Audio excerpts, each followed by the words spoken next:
Hello students, once again welcome to my YouTube channel that is the Biogainer classes। तो जैसा कि आप लोग यहाँ पर देख रहे हो हमारी जो रिप्रोडक्शन यूनिट है ये हमारे 14 नंबर की आती है। ठीक है, तो इसमें हम पुष्पी पादपों में लैंगिक जनन इसको भी देख चुके हैं। ठीक है, और इसको भी देख चुके हैं। और हमारा ये लास्ट चैप्टर बचा है जनन स्वास्थ्य मतलब रिप्रोडक्टिव हेल्थ।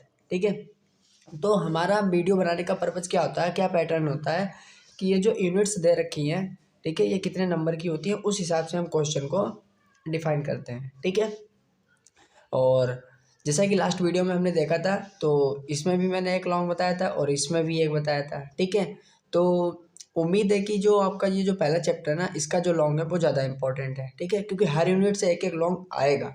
ठीक है, और 3 लॉन्ग करने को होंगे आपके पास, तो इसलिए ज़्यादा हम टाइम बर्बाद नहीं करेंगे। अब हम सटीक इंपॉर्टेंट क्वेश्चंस की तैयारी करेंगे। और हाँ, मैं देख रहा हूँ कि बच्चे जो हैं वीडियो को देख लेते हैं, लाइक नहीं करते हैं। अरे यार, आपको फ़ायदा हो रहा है तो एक लाइक करने में क्या जा रहा है, लाइक कर दो और चैनल को सब्सक्राइब करो या ना करो, कोई मतलब नहीं बनता है।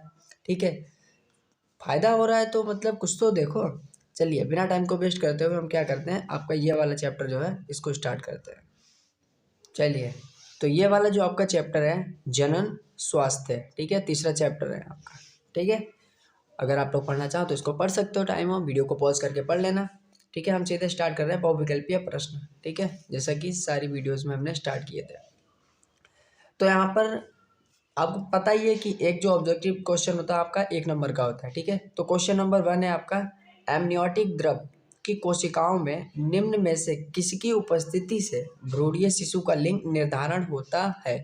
ठीक है, पूछ रहा है कि जब एमनियोटिक फ्लूइड होता है उसमें कौन सी सेल्स होती हैं ऐसी जिनकी प्रेजेंस से पता चल जाता है कि जो होने वाला बच्चा है वो फीमेल होगा या मेल होगा। ठीक है, तो ऑप्शन नंबर का आपका दे रखा है बारपिंड, खा दे रखा है लिंग गुणसूत्र, गा दे रखा है केजमाटा और घा दे रखा है प्रतिजन। तो आंसर नंबर आपका का वाला है बारपिंड। ठीक है, क्वेश्चन नंबर 2 दे रखा है, क्या पुरुष से संबंधित है। का पे दे रखा है वेसेक्टोमी, खा पे दे रखा है गोलियां और का पे दे रखा है ट्यूबेक्टोमी और घा पे दे रखा है इनमें से कोई नहीं। तो जो का होता है बेसेक्टोमी, जिसको हम नसबंदी बोलते हैं हिंदी में, तो ये पुरुष से संबंधित होती है। ठीक है, चलिए अब हम इसका अतिलघु देखते हैं। ये वाले देखिए, ये इंपॉर्टेंट समझिए क्योंकि इनकी फुल फॉर्म आपसे पूछ ली जाती है। तो क्वेश्चन नंबर जो आपका अतिलघु है, ठीक है, उसमें 5 में पूछ रहा है कि IVF तथा GIFT का पूरा रूप लिखिए, फुल फॉर्म लिखिए। तो देखिए IVF, ठीक है, इसको हिंदी में बोलते हैं पात्र निषेचन या इन विट्रो फर्टिलाइजेशन। ठीक है, ये फुल फॉर्म होते हैं इन विट्रो फर्टिलाइजेशन। ठीक है, और GIFT इसको बोलते हैं युग्मक अंतः फैलोपियन स्थानांतरण। ठीक है, और इंग्लिश में बोलते हैं गैमीट इंट्रा फैलोपियन ट्रांसफर। फिर पूछ रहा है कि IUD का पूरा रूप लिखिए। ये होता है इंट्रा यूट्राइन डिवाइसेस। ठीक है, अंतः गर्भाशयी यंत्र। चलिए, एक ये लघु वाला देख लीजिए, 3 नंबर का है और इसमें मैं आपको दीर्घ नहीं बताऊंगा क्योंकि जनसंख्या वृद्धि पर है, चाहो तो आप एक बार पढ़ लेना। ठीक है, क्योंकि आपके जो स्टार्टिंग में मैंने इस यूनिट के 2 चैप्टर बताए थे, sexual reproduction in flowering plants, उससे मैंने जो वो वाला बताया था आपका इंपॉर्टेंट, एक वो देख लेना। और जो आपका नेक्स्ट चैप्टर कराया था हमने ह्यूमन रिप्रोडक्शन, उसमें भी एक बताया था। ठीक है, चलिए हम इसको स्टार्ट करते हैं। और हाँ, वीडियो को लाइक कर दो। ठीक है, और कमेंट में लिखना कि क्या है, अच्छा लग रहा है या नहीं। तो क्वेश्चन नंबर 1 है, मनुष्य में यौन संबंधी उत्पन्न रोगों के लक्षण बताइए। मतलब सेक्सुअल ट्रांसमिटेड डिजीज की बात चल रही है। ठीक है, तो मनुष्य में यौन, आंसर में हेडिंग डालोगे मनुष्य में यौन संबंधी उत्पन्न रोग। ठीक है, और अगर आप इसको इंग्लिश में भी लिखना चाहते हो तो इस तरह से लिख लेना, सेक्सुअल ट्रांसमिटेड डिजीज। तो देखिए लिखा है, इन्हें लैंगिक संचारित रोग सेक्सुअल ट्रांसमिटेड डिजीज या शॉर्ट में STD कहते हैं। ये लैंगिक संसर्ग से या प्रजनन मार्ग से संचारित होते हैं। ये निम्नलिखित प्रकार के होते हैं। पहला है आपका क्लेमाइडियोसिस।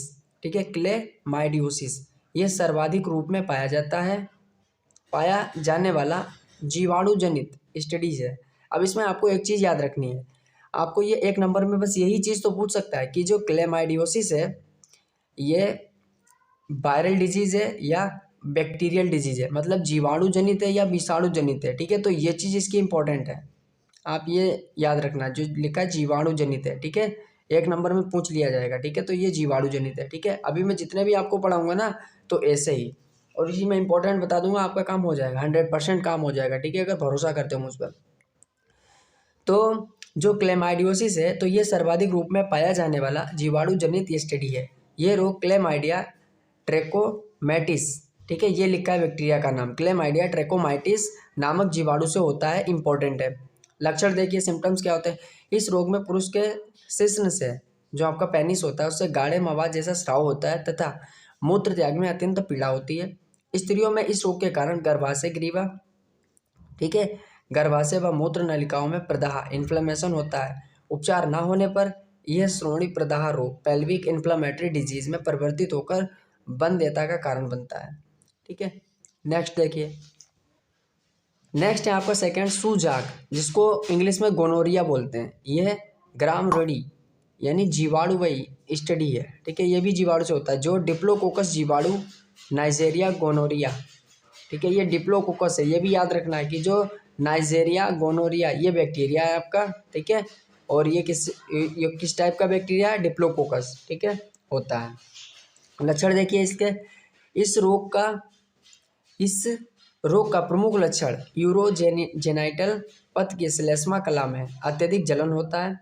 रोगी को मूत्र त्याग के समय जलन महसूस होती है। सुजाक के लक्षण पुरुष में अधिक प्रभावी होते हैं। सुजाक से अन्य विकार जैसे प्रमेय जन संदेह, गोनोरियल आर्थराइटिस, पोरुस ग्रंथ प्रदाह, प्रोस्टेटाइटिस और मूत्राशय प्रदाह, सिस्टाइटिस, मग स्त्रियों में जरायु प्रदाह, मेराइटिस, डिम्ब प्रणाली प्रदाह, स्पंजाइटिस, वंध्यता आदि हो जाते हैं, ठीक है। तो इस तरह से ये रोग होते हैं। बस आपको क्या याद रखना है कि कौन सी डिजीज किस बैक्टीरिया से हो रही है, इस चीज़ को याद रख लेना, ये बहुत इंपॉर्टेंट है, इसको मत भूलना। इसकी एक एक लाइन इंपॉर्टेंट है। जो एड्स होता है, इसकी फुल फॉर्म आपको 100% याद होनी चाहिए, आएगी 2024 में, बिल्कुल मैं गारंटी ले सकता हूँ। तो एड्स की फुल फॉर्म क्या होती है, acquired immunodeficiency syndrome, acquired immunodeficiency syndrome. अभी तक वीडियो को लाइक नहीं किया तो लाइक कर दो। एक विषाणु जनित रोग है, याद रखना, ये वायरल डिजीज है, ठीक है, ये विषाणु जनित रोग है जो रेट्रोवायरस या HIV अथवा लिम्फोट्रॉपिक विषाणु टाइप 3 या HTLV-3 आदि नामक विषाणु से होता है।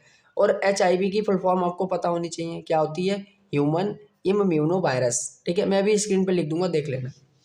लक्षण क्या है इसका, निरंतर फीवर आएगा आपको, ठीक है, कंटिन्यूस फीवर आएगा, आपकी मांसपेशियों में दर्द होगा, रातों को पसीना आना तथा लसिका ग्रंथियों का चिरस्थायी विवर्धन, लिंग अथवा योनि से रिसाव, जननांगीय क्षेत्र में अल्सर या जांघों में सूजन आदि इस रोग के प्रमुख लक्षण हैं।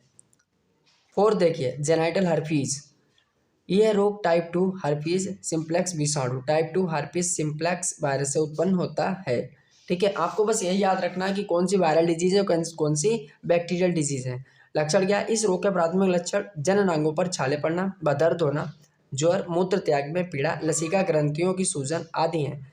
छालों के फूटने से संक्रमण तेजी से फैलता है, ठीक है। तो इतना जो कुछ मैंने आपको बताया ये सारा इंपॉर्टेंट ही है, ठीक है, और मैंने सारा छोड़ दिया। अब जैसे मैं बताना चाहता हूँ आपको, ये वाला भी बता सकता था, जनसंख्या वृद्धि और ये सब लॉन्ग में बता सकता था। और ये आपका एक है सहायक जनन तकनीकी, ठीक है, इसको देख लेते हैं, ठीक है, ये थोड़ा इंपॉर्टेंट है। एक नंबर में तो आपने तैयार कर ली फुल फॉर्म, लेकिन थोड़ी थोड़ी टिप्पणी भी आ सकती है ना, तो इसको देख लेते हैं। तो क्वेश्चन नंबर 2 है आपका। अभी तक अगर आपने वीडियो को लाइक नहीं किया तो लाइक कर दो और कमेंट में बताओ मुझे क्या अच्छा लग रहा है पढ़ना या नहीं। तो क्वेश्चन नंबर 2 है, सहायक जनन तकनीकी को परिभाषित कीजिए। बंध्य दंपतियों को संतान पाने हेतु साथ देने वाली कुछ विधियां बताइए। 19, 20, 22 में पूछा गया। पात्र निषेचन क्या होता है, IVF की प्रक्रिया की व्याख्या कीजिए, ठीक है, और IVF टेक्निक क्या होती है इसको समझाइए। तो आंसर में आप लिखोगे, भारतवर्ष में प्रायः विशिष्ट स्वास्थ्य सेवा इकाइयां दंपतियों में बच्चा पैदा न होने का दोष का उपचार करके दंपतियों को बच्चा पैदा कराने में मदद दे सकती हैं। फिर भी जहां ऐसे दोषों को ठीक करना संभव नहीं है, वहां कुछ विशेष तकनीकों द्वारा उनको बच्चा पैदा करने में मदद की जा सकने वाली तकनीकें सहायक जनन प्रौद्योगिकियां असिस्टेड रिप्रोडक्टिव टेक्नोलॉजीज, इसकी फुल फॉर्म याद रखना ART, ठीक है, असिस्टेड रिप्रोडक्टिव टेक्नोलॉजीज कहलाती हैं। बंध्य दंपतियों को संतान प्राप्ति हेतु सहायता देने के लिए निम्न विधियां हैं। तो फर्स्ट देखिए, ये सब इसके अंतर्गत आती हैं, सहायक जनन प्रौद्योगिकियां के अंतर्गत ये वाली टेक्निक्स आपकी आती हैं। तो क्वेश्चन नंबर 1 है वो हेडिंग आपकी 1 है, परख नली शिशु, इसको बोलता है टेस्ट ट्यूब बेबी। इसके अंतर्गत शुक्राणु व अंडाणुओं का इन विट्रो निषेचन कराया जाता है। मतलब जो आपकी टेस्ट ट्यूब होती है, जो आपकी परख नली होती है, उसके अंदर क्या कराया जाता है, फर्टिलाइजेशन कराया जाता है। तत्पश्चात भ्रूण को सामान्य स्त्री के गर्भाशय में प्रत्यारोपित करा दिया जाता है। स्त्री के गर्भ में गर्भकाल की अवधि पूर्ण होने पर सामान्य रूप से शिशु का जन्म होता है। 2 में देखिए, युग्मक अंतःफैलोपियन स्थानांतरण, ठीक है, गैमीट इंट्राफैलोपियन ट्रांसफर। इस विधि का प्रयोग उन महिलाओं पर किया जाता है जो लंबे समय से बंद है। इसके अंतर्गत लेप्रोस्कोप की सहायता से फैलोपियन नलिका के एम्पुला में शुक्राणु व अंडाणु का निषेचन कराया जाता है। ठीक है, तो एक एक नंबर में आपको अगर एक ये लिखने को आ जाए तो आप लिख सकते हो। तीसरी है अंतः कोशिका द्रव्य शुक्राणु भेदन, intracytoplasmic sperm injection, intracytoplasmic sperm injection. इसके अंतर्गत शुक्राणु को प्रयोगशाला में संबंधित माध्यम में रखकर प्रत्यक्ष ही अंडाणु में भेद दिया जाता है। तत्पश्चात भ्रूण या युग्मनज को स्त्री के गर्भाशय में स्थापित कर दिया जाता है। कृत्रिम गर्भाधान, आर्टिफिशियल इंसेमिनेशन, ठीक है, इंपॉर्टेंट है। इसका प्रयोग उन पुरुषों पर किया जाता है जिनमें शुक्राणु की कमी होती है। इस विधि में पुरुष के वीर्य को एकत्रित करके स्त्री की योनि में स्थापित कर दिया जाता है। इसके अतिरिक्त निसंतान दंपत्ति अनाथ व आश्रयहीन बच्चों को कानूनी रूप से गोद ले सकते हैं। ठीक है, तो इतना कुछ आपको बताया मैंने, ये सारा इंपॉर्टेंट है। ठीक है, इसको देख लेना। ठीक है, और नेक्स्ट वीडियो में हम स्टार्ट करेंगे अपनी नेक्स्ट यूनिट है आपकी जेनेटिक्स, ठीक है, आनुवंशिकी, जो आपकी 18 नंबर की होगी। ठीक है, और इसमें बहुत सारा इंपॉर्टेंट है क्योंकि 18 नंबर की एक ही यूनिट है, तो आप समझ सकते हो कि इस यूनिट से 18 नंबर आने ही हैं। ठीक है, वीडियो अच्छी लगी तो वीडियो को लाइक कर दो, चैनल को सब्सक्राइब कर दो। मिलते हैं अपनी नेक्स्ट इंपॉर्टेंट वीडियो के साथ में। Bye bye.